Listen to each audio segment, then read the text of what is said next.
तू लागो तारो खाटी बैठी समियाना में देखाओ तारो लाठी बैठी समियाना में देखाओ तारो लाठी भैंस वाला ओहिर तू लागो तारो खाटी बैठी समियाना में देखाओ तारो लाठी आओ मोटा दी फ्रूट पिया के आओ मोटा दी फ्रूट पिया के अरे आवा ना हो लाठी में तेल लाइल पानी पिया के लाठी में तेल लाइल पानी पिया के मारम हिला के तो भगवे चिल्हा के लाठी में तेल लाइल पानी पिया के मारम हिला के तो भगवे चिल्हा के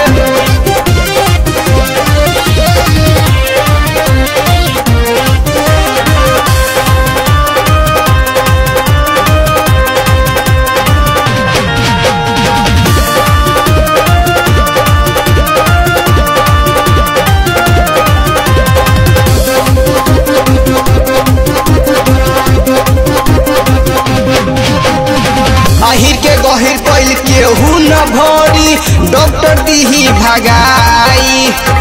डॉक्टर दीही भगाई डॉक्टर दीही भगाई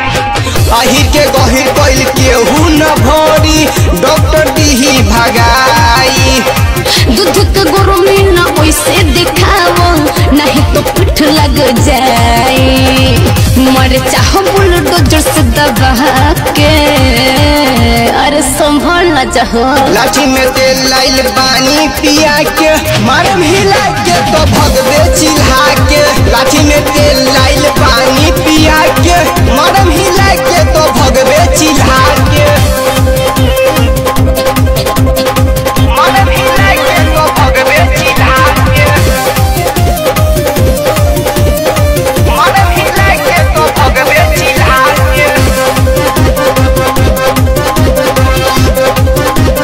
भगवे चिल्हा के भगवे चिल्हा के पावर देखबू तो जैबू लुकाई हई जवान शिवहर के हई जवान शिवहर के हई जवान शिवहर के पावर देखबू तो जैबू लुकाई हई जवान शिवहर के 2 मिनट नहीं टिके लो बबुआ गाड़ी पे हमारा चोहर के सैफ अली जइब बोली हो धुआं के अरे बच के रहो लाठी में तेल लाइल पानी पिया के मारम हिला के तो भगवे चिल्हा के लाठी में तेल लाइल पानी पिया के मारम हिला के तो भगवे चिल्हा के भैंस वाला ओहिर तू लागो तारो खाटी बैठी समियाना में देखाओ तारो लाठी आओ मोटा दी फ्रूट पिया के आओ मोटा दी फ्रूट पिया के अरे आवा ना हो लाठी में तेल लाइल पानी पिया के लाठी में तेल लाइल पानी पिया के मारम हिला के तो भगवे चिल्हा के लाठी में तेल लाइल पानी पिया के मारम हिला